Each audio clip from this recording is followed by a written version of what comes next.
Amados irmãos, graça e paz a todos. Estamos aqui para mais uma exposição bíblica dessa maravilhosa série que nós iniciamos da carta de Paulo aos Romanos.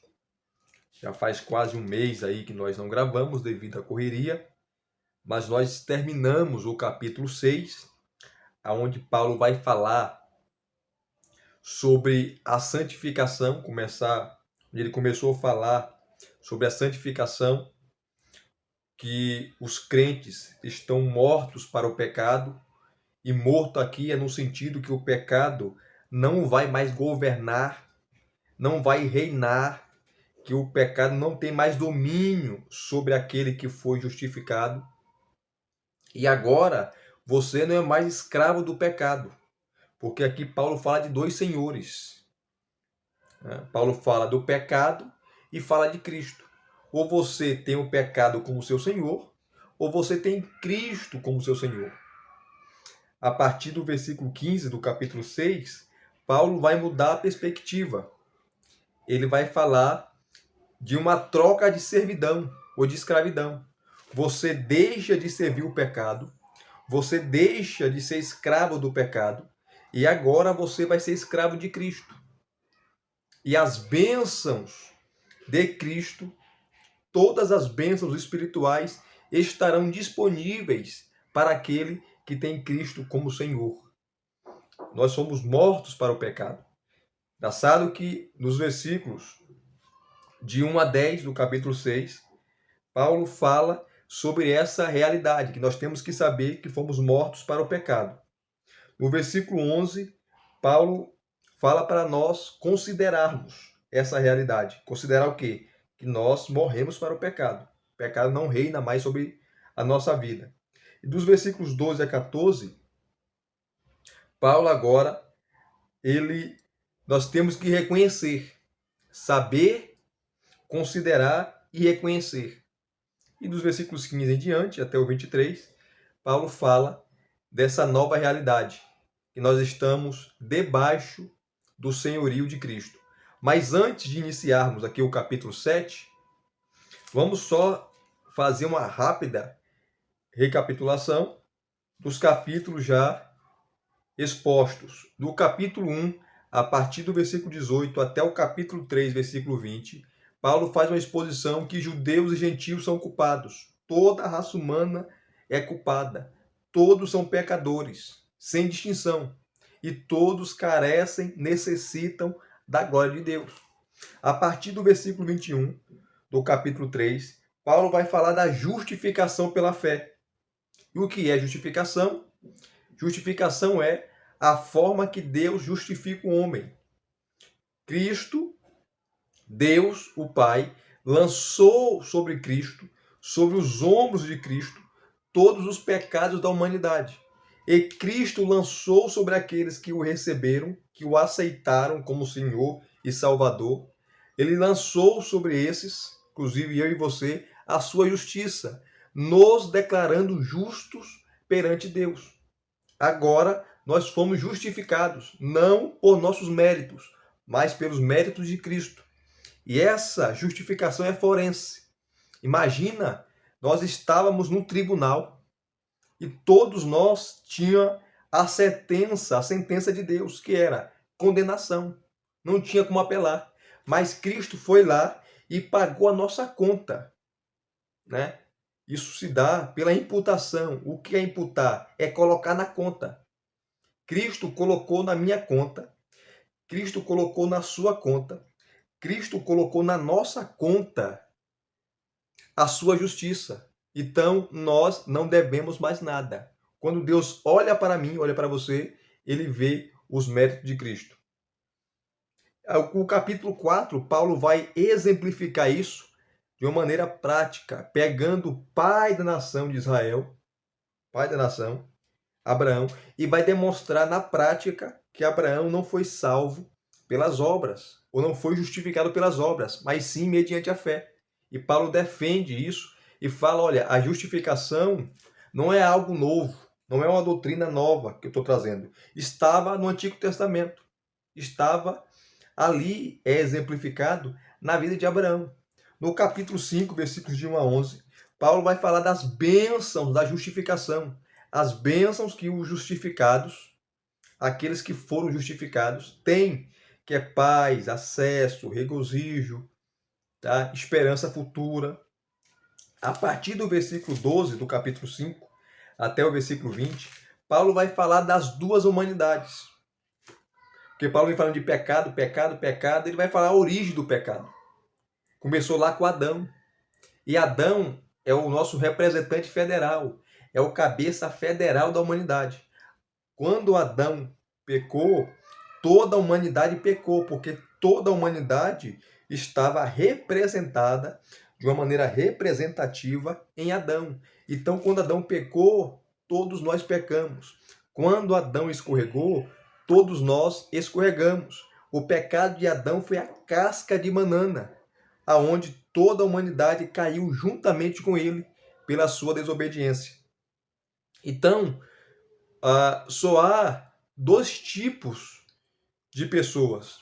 Aqueles que estão em Adão, que representa a humanidade caída, e aqueles que estão em Cristo, que representa a humanidade redimida. Ou você está em Adão, ou você está em Cristo. Quem está em Cristo foram aqueles justificados, são justificados, a nova criação. Aqueles que estão em Adão são os caídos, aqueles ainda que estão em desobediência. Paulo explica isso. No capítulo 6, nós já abordamos aqui, no começo. E no capítulo 7, Paulo vai fazer uma abordagem sobre a lei. Qual a importância da lei na vida do crente?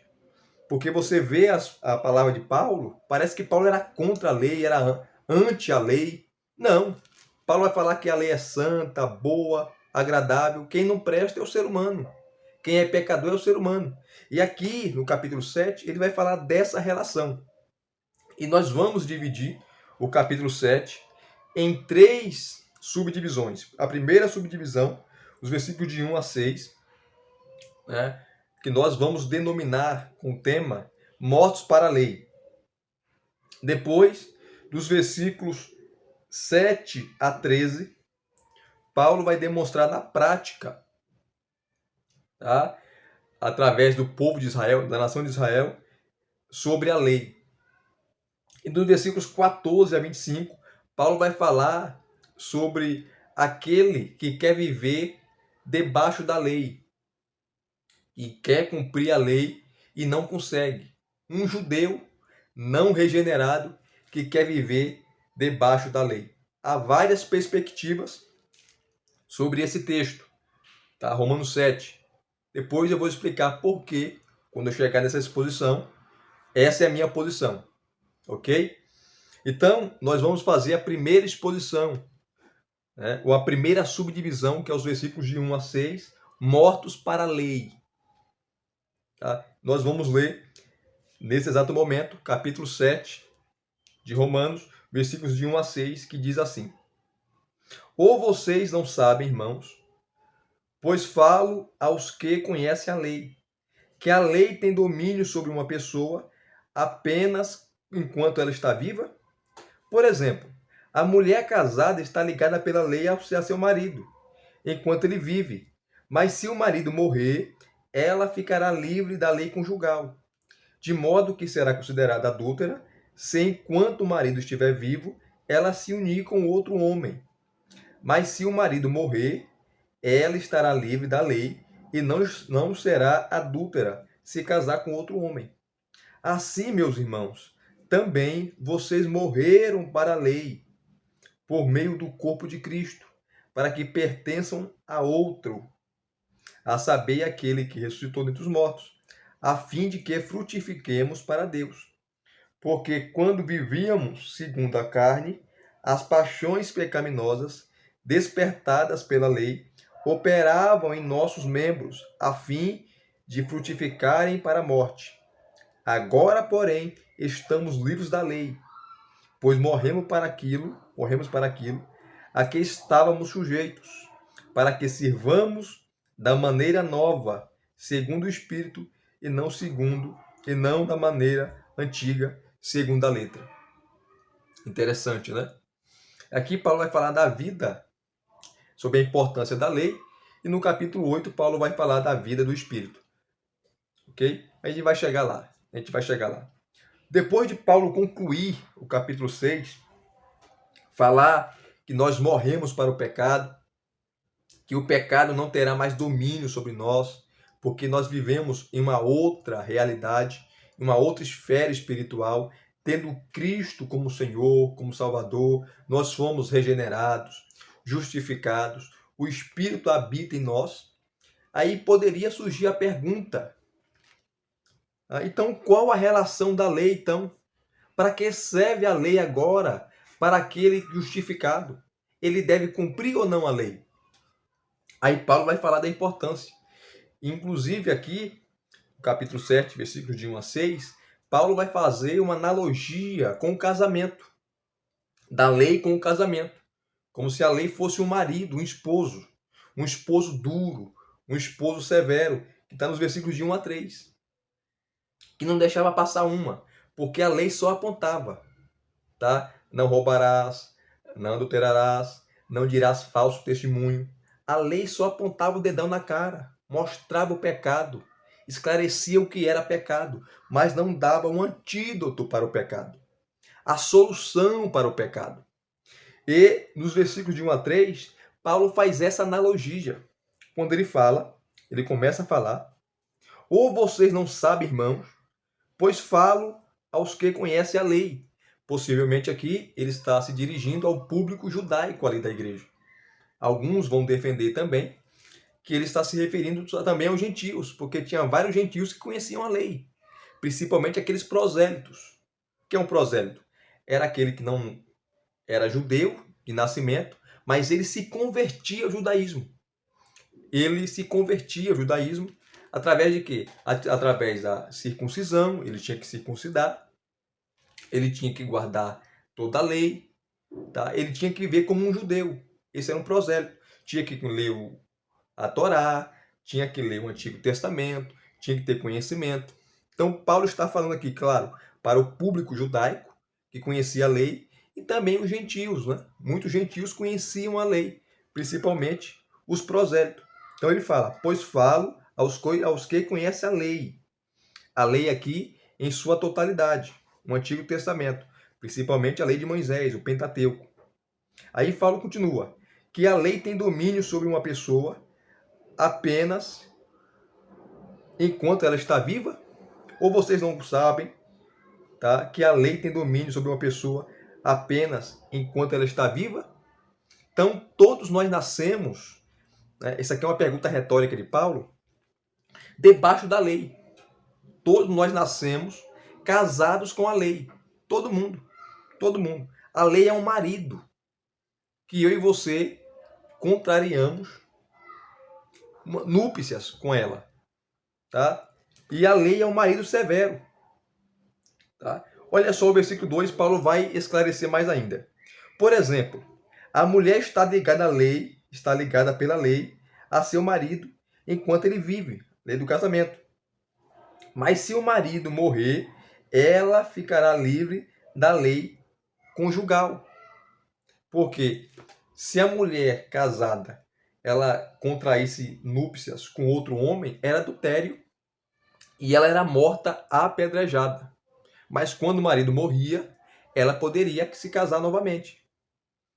Só podia se casar novamente quando o marido viesse a falecer. E vocês sabem muito bem que na lei de Moisés, a mulher não podia pedir o divórcio. Era um homem que pedia o divórcio. Tá? Ou então, quando o homem morria, a mulher estava livre para se casar. Inclusive, existia até a lei do levirato, que quando o marido morria e não deixava herdeiros, filhos, descendentes, um parente, um irmão, um primo, enfim, da família, tomava ela como mulher, né, para se casar com ela, se deitar com ela, para ter filhos, para perpetuar a geração do seu irmão, ou para firmar o legado do seu irmão ou do seu parente que falecera, esposo da viúva. Então, Paulo, ele já começa falando dando esse exemplo, tá? Que a lei é um marido e todos nós éramos casados com a lei. Todos nós contrariamos núpcias com a lei, né? E essa lei, o marido, era severo, era duro. Você conhece uma pessoa dura que não deixa passar nada, que é chato, que é enjoado, tá? Era lei. Era errar, não tinha perdão. Era pancada. Só ia na canela direto. Essa era a lei. E todos nós estávamos casados com a lei. Versículo 3. De modo que será considerada adúltera se enquanto o marido estiver vivo, ela se unir com outro homem. Se ela se unisse com outro homem enquanto ela estivesse casada, era adúltera e ela era morta, evidentemente. Aí Paulo continua. Mas se o marido morrer, nesse caso a lei, tá? Paulo está fazendo aqui o contraste, tá? Se o marido morrer, ela estará livre da lei e não será adúltera se casar com outro homem, porque ela está viúva. Depois, então, o contrato do casamento acabava, né, quando o marido morria. Era anulado. Ele morreu, a mulher poderia se casar novamente. Aí Paulo introduz o assunto. Né? Depois de Paulo falar, nos versículos de 1 a 3, que quem morre é o marido, que nesse caso a lei morreu para nós, né? Nos versículos 4 a 6, ele vai falar que agora quem morre é eu e você, no sentido espiritual. Nós morremos para o pecado e morremos agora para a lei. E morrendo para a lei, nós agora estamos livres para contrariar núpcias com outro marido, que nesse caso é Cristo. Cristo é o nosso novo marido. Olha que interessante. Então Paulo, ele exemplifica, ele faz uma analogia com o casamento, mostrando que a lei é um marido, e o marido é um marido severo, é um marido duro, é um marido que não deixa passar nada, é um marido que vai e que coloca o machado na raiz do problema, né? O marido que não deixa, que é chato, que é enjoado, tá? Que não tem perdão, não tem possibilidade, não tem carinho, não tem amor, tá? É duro. A lei é um marido duro. E todos nós, quando nascemos, estamos debaixo desse marido, que é a lei. Mas quando, tá, o contrato do casamento é anulado por meio da morte, tá, você pode se casar com outra pessoa. Olha o versículo 4. Assim, meus irmãos, agora quem morre é nós. Antes, do versículo de 1 a 3, os versículos 2 e 3, quem morre é o marido, é a lei. Agora, a partir do versículo 4, é eu e você que morremos. Assim, meus irmãos, também vocês morreram para a lei. E a morte anula o contrato. Né? A morte anula o contrato do casamento. Só a morte pode separar. Assim, meus irmãos, também vocês morreram para a lei, essa morte que é espiritual. Assim como nós morremos para o pecado, segundo o capítulo 6 que nós estudamos. Assim, meus irmãos, também vocês morreram para a lei, por meio do corpo de Cristo, para que pertençam a outro. Que outro é esse aqui? É o outro marido, é Cristo. Nós morremos para a lei, o contrato do casamento é anulado pela morte, e nós agora contrariamos núpcias com outro marido. Esse outro marido é Cristo. Olha só que interessante. Para que pertençam a outro, a saber, aquele que ressuscitou dentre os mortos, Cristo. E para que nós se casamos com esse novo marido que é Cristo? Nós contrariamos núpcias com Cristo. Nós morremos para a lei, nós morremos para o pecado, conforme o capítulo 6. Nós agora estamos debaixo do senhorio de Cristo, conforme o capítulo 6. É Cristo agora que dita as regras. A nossa escravidão é voluntária, não é impositiva, não é uma escravidão imposta, obrigatória, mas é voluntária. Nós servimos a Cristo porque nós queremos. estamos debaixo do seu senhorio. E para quê? Versículo 4, do capítulo 7, a parte C. A fim de que frutifiquemos para Deus. Nós agora, nossos frutos não são mortos. Nossos frutos é uma oferta viva, né? Nós agora servimos a Deus com o nosso corpo, conforme o capítulo 6. Os nossos membros estão à disposição de Cristo para usar na obra de Deus, para a sua glória.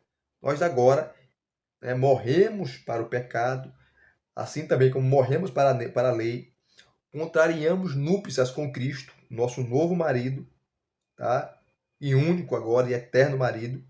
E nós, através desse relacionamento, desse casamento, nós iremos frutificar para Deus. Versículo 5, Paulo vai falar da nossa vida outrora, antes de conhecer Cristo. Olha só.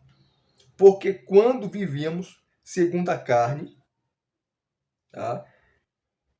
Segundo a carne, as paixões pecaminosas, antes da regeneração, né? Antes de nós recebermos Cristo, antes de sermos justificados mediante a fé, nós vivíamos segundo a carne, as paixões pecaminosas, despertadas pela lei.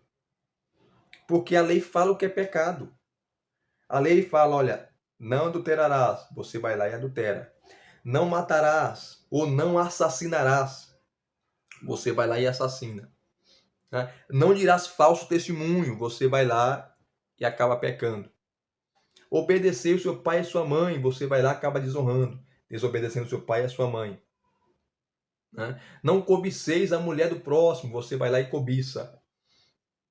Você descumpre todas aquelas regras. Por quê? Porque a lei, tá? Ela desperta as paixões pecaminosas despertadas pela lei, né? E isso acontecia, né, quando nós operava, tá, por meio do nosso corpo, dos nossos membros, a fim de frutificar para a morte. O final do versículo 5. Nossos frutos era de morte. Nossos frutos era de pecado. Nossos frutos era totalmente podre, oco, porque nós vivíamos debaixo da escravidão do pecado. Era o pecado que ditava as regras. Era o pecado que colocava o cabresto na gente, colocava a canga. E nós se movíamos na direção que ele ordenava, o pecado. Que interessante, né? E fazendo isso, os nossos frutos eram para a morte, era para a vergonha, era para a desonra. Mas agora, versículo 6, né? Como nós estamos casados com Cristo, esse novo marido, porque nós morremos para o primeiro marido, que era a lei, tá? E morrendo para a lei, o contrato do casamento é anulado, que só a morte poderia anular. Né? Nós agora vivemos em novidade de vida sob o senhorio de Cristo. Versículo 6. Agora, porém, estamos livres da lei. Por quê? Porque nós morremos para a lei. Versículos de 1 a 3, quem morre é a lei. Versículo 4, quem morre é a gente. É nós que morremos, né, para a lei. E essa morte é a morte espiritual. É a morte para a lei, a morte para o pecado.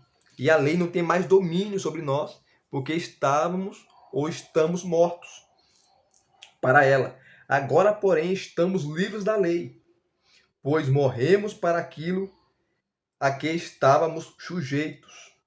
Porque a lei era nosso marido.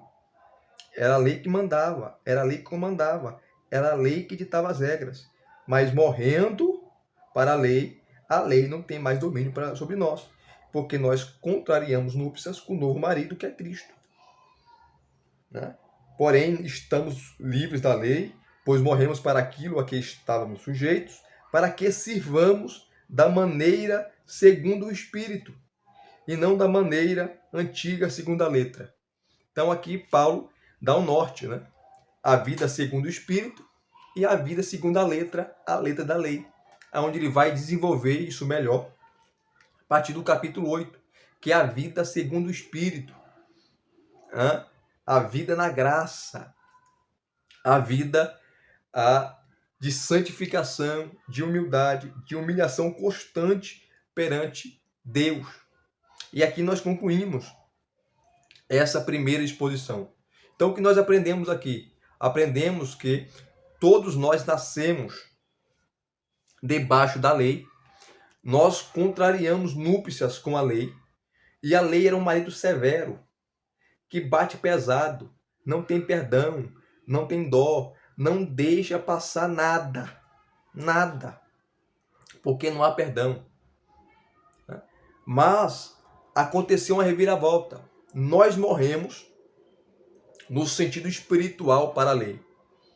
E quando morremos, o contrato que nós tínhamos com a lei é anulado, porque a morte anula o contrato de casamento.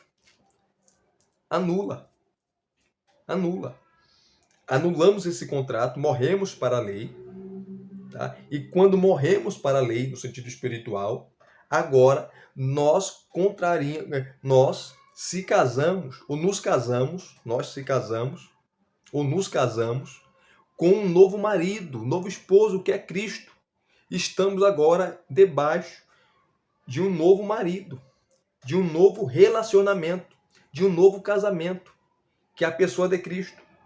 E quando nós agora se casando com Cristo, ou nos casamos com Cristo, nós frutifiquemos, nossos frutos agora é para Deus, porque estamos vivendo uma nova realidade, um novo casamento de amor, de servidão, de obediência, de mansidão, com graça, misericórdia, bondade, benignidade, longanimidade.